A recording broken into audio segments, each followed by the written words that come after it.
So rejection rates pretty much staying stable where they are. Again, but the weather's mild. We're here to tell you when it's not. Volumes, though, are leveling out. Volumes are They're not stabilizing, falling. which is really a sign of things to come. But let's bring Tom Albrecht in. Tom, let's talk a little bit about everything you're seeing. So rejection rates are, they're stable, we'll call them. They're not increasing. I think the question that everyone's mind is, what does the second half as we go deeper into the year look like? I feel like it's going to be a very good year for trucking. So first of all, any slowdown in the second half of July and throughout August, that's as normal as snow in Minnesota in the wintertime. And so I don't really get moved too much by the tender rejection declining a little bit in the summer months. We may not see a real spark until October. So it's going to be a good finish to the year, though. Yeah, so you really think that we're going to see is a pretty significant sort of change to the year. We've questioned about whether we have a big peak. I do. I think it's going to be a good year for carriers as they second half of the year as they talk about their volumes, continued progress in pricing, et cetera. So okay, so let's talk a little bit about what we're seeing right now in terms of, there's a lot of noise around the insurance business. Brokers are now subject to sort of looking a lot like motor carriers in terms of risk. Yes. What are you guys seeing? What is the insurance carriers telling you guys about insurance rates? Well, the number one thing, the word to use is it's a total frenzy right now. So there's been 3 stages since Montgomery SCOTUS on May 14th. The first was total chaos. So any broker that renewed in May or early June was just had, it was Murphy's Law all the way. Secondly was the market kind of calmed down in June a little bit and until July 23rd when the big C.H. Robinson verdict came out. I was talking to my CEO today. We've seen 2 underwriters exit the market, basically backing the paper over in London. So there's going to be fewer options, a very inflationary environment, and there's going to be more questions that are asked of freight brokers than ever before as they go through their renewals. Yeah, so let's talk a little bit about what, in terms of cost increases, you guys are projecting. Well, we're hesitant to use specific numbers, but so for primary coverage, which for many freight brokers is the first $5 million of what we call FBAL, freight broker auto liability, we're seeing double digit. And when I say double digit, I don't mean close to 10 or 11, but I don't mean 90 or 95% either, kind of in the middle digits percentage there. Increase. So if, say that it was 1% of revenues or gross bookings, it would be 1.3%. Is that the way to think of it? Or 1.5? No. Well, that's for the primary. Yeah. That's a good way to look at it. Okay. And then the excess or surplus coverage, which typically for the larger brokers is above 5 million. That's going to be 50, 60% to triple digit increases. So, and then a lot of small brokers. Let's say a small broker gross revenues were 30, 40 million. They might have been paying $10,000 a year. They're going to be looking at 30 or 40,000. So it's going to be, they're going to fill it. Yeah, in terms of increase. One of the things that there's this interesting debate. We had Drew Wilkerson from RXO on air a couple of days ago. He pointed out that it's just RXO and C.H. Robinson. He said another carrier, we know it's C.H. Robinson, that had over $100 million of excess liability coverage. C.H. Robinson, because we know this, was $135 million. This big lupus superior sort of brought all that out. RXO has said that they're the only other broker that has that level of coverage. It's interesting because I've talked to some big brokers that said they're reducing their excess liability because they think they're a target. I don't know. What is the right answer? Well, it's not even so much that they may think they're a target, but also the underwriting appetite is not there. So let's say someone had 20 million and they wanted 50 million post these recent decisions. They're not going to have that kind of capacity.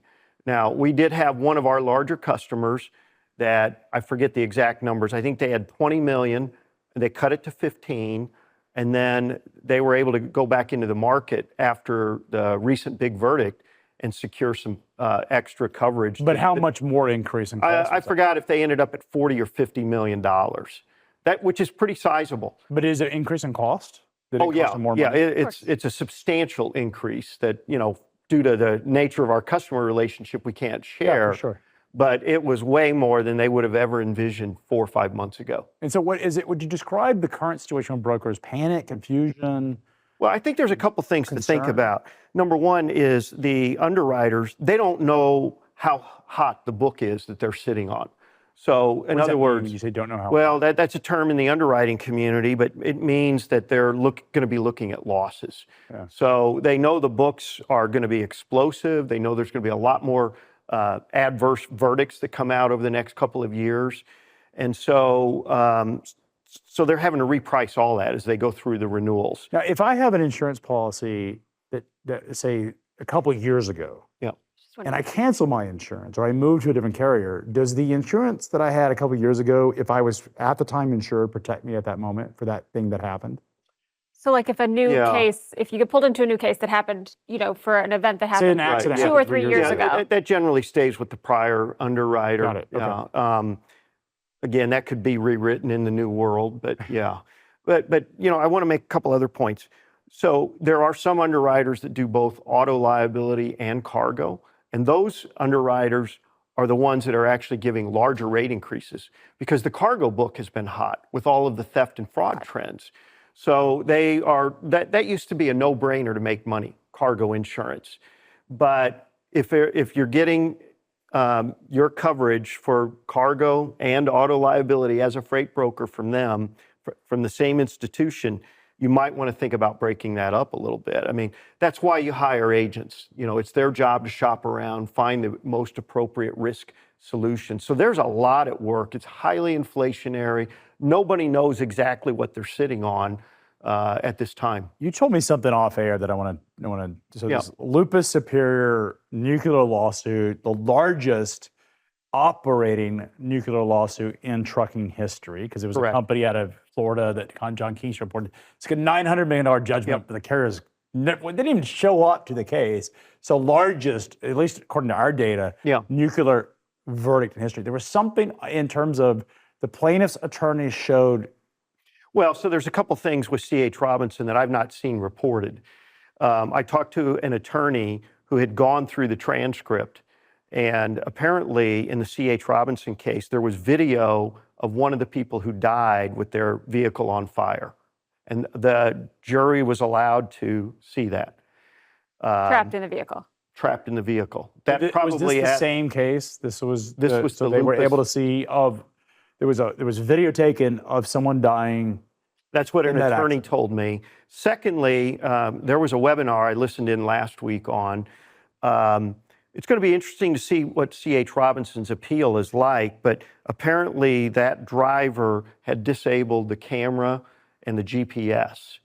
Now, I don't know what other visibility CH may have had through Navisphere. There's and a lot how of things. would CH have known that, though? I don't know. Lupus would have known. But how none would- of these things were reported early on. Yeah, there's still a lot of things. I was, as we've talked about on air a couple Yeah. of weeks ago, someone who was in the case told me that the argument, because this whole thing about whether the driver was an employee, Yes. he was an employee of Lupus Superior, but he wasn't an employee of C.H. Robinson, at least in the traditional definition. However, the jury ruled that he was. He was a borrowed employee.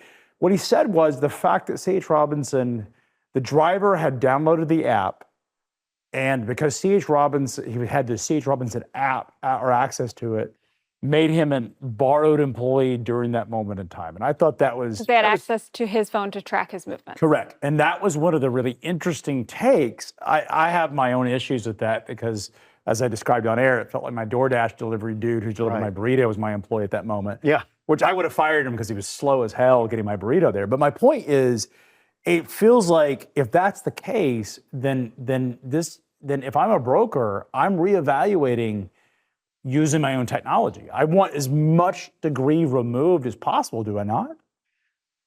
Probably, but I think that aspect has a pretty decent chance in of appeal. appeal. Yeah. Yeah. I think what every broker's shooting for are three things. They want to have consistent processes. Are those processes auditable? And then are they defensible? That's the goal everybody's looking for through whatever processes they are, whatever data they're combining in, whether it's FMCSA data or other things. That CAD is the acronym: consistent, auditable, and defensible. Yeah, so great. So much to unpack with Tom. I mean, Tom, last thoughts on cycle. Yep. Do you think that this is going to go on for a long time, or? Well, again, it all depends on if there's additional enforcement. I do. I mean, why wouldn't there be? Well, I believe there will be. So then you get back to the definition of a super cycle.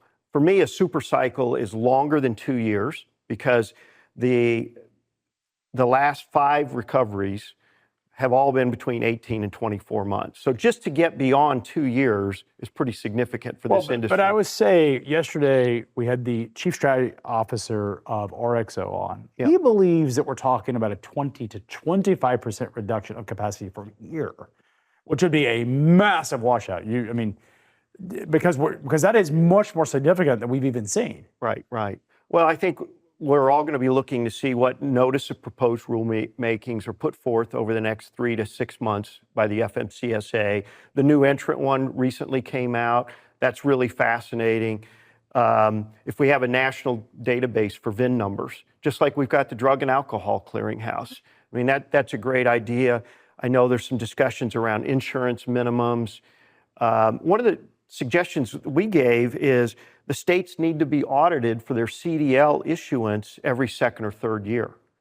And that had not been presented to the FMCSA. I don't know whether they're going to do it, but if you did every 3 years, that means 16 to 17 states are being audited for their CDL issuance over the previous 2 to 3 years. If you did it every 2 years, obviously half the states get audited. But right now, DOT went through a lot of things, but that was kind of a one-time thing. The states need to have a regular cadence in conjunction with the FMCSA. Yeah, but there's this whole federal state. Oh, yeah. Red versus blue state. It's all very. Again, safety should not be a blue, red, left, right, Republican, Democrat. I agree. issue. I wrote an op-ed in the New York Times, which is not viewed as a sort of center left. I mean, it is a center-left paper.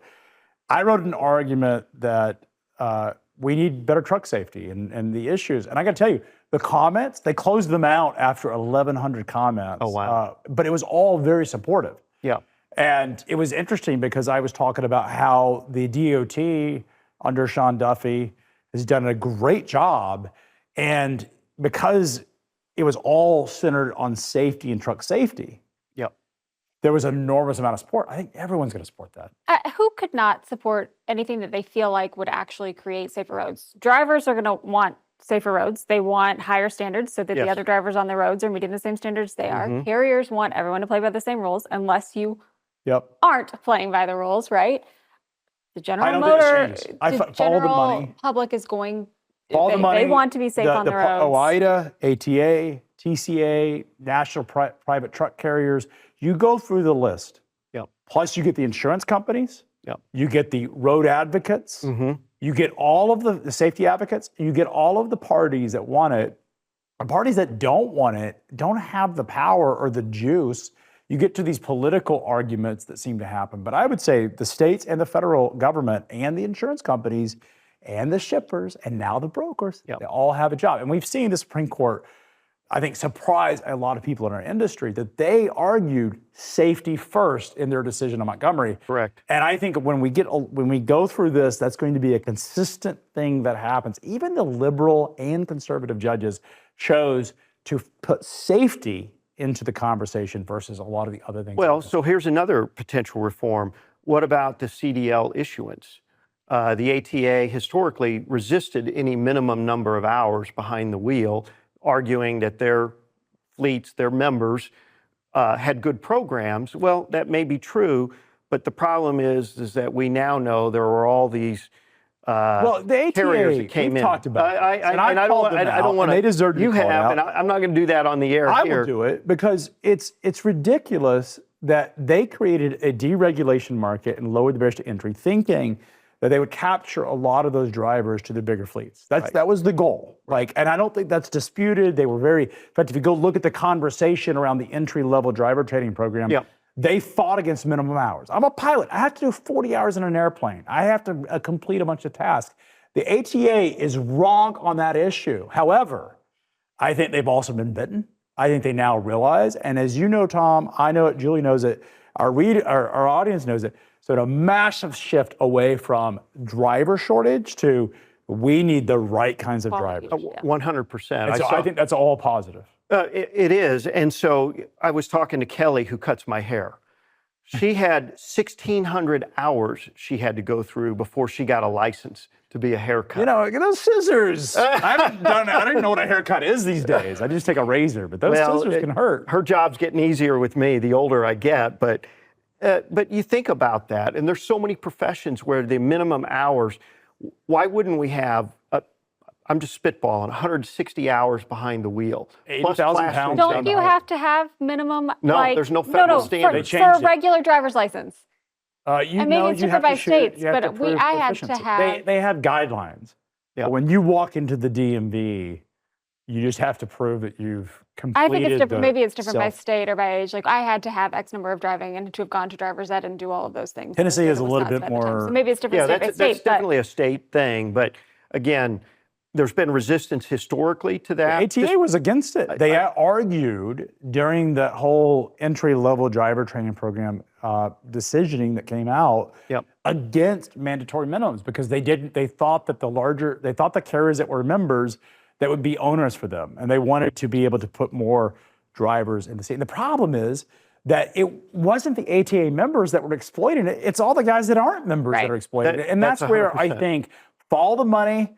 The big monies for more enforcement, the big monies realized how disastrous the safety, security, and more importantly, the economics of our industry is when we have no barriers to entry. We need them. So all of that goes back to the importance of, I don't see how rates can fall. Rates are going to go up. Right. Like, so spot rates are going to keep going up. And yes, freight rates are definitely going up. Spot rates are going to keep going up. We've got less than 66 cents between spot and contract, and when you add fuel into that, contract rates are starting to come up to the spot. We've talked about this. The DOT is monitoring the freight rates, and they will tell you, just like they do with the railroads, they believe strong economics is a safety issue because it means that the carriers that make money, if they make a profit, they will be able to make the investments they need to be safe.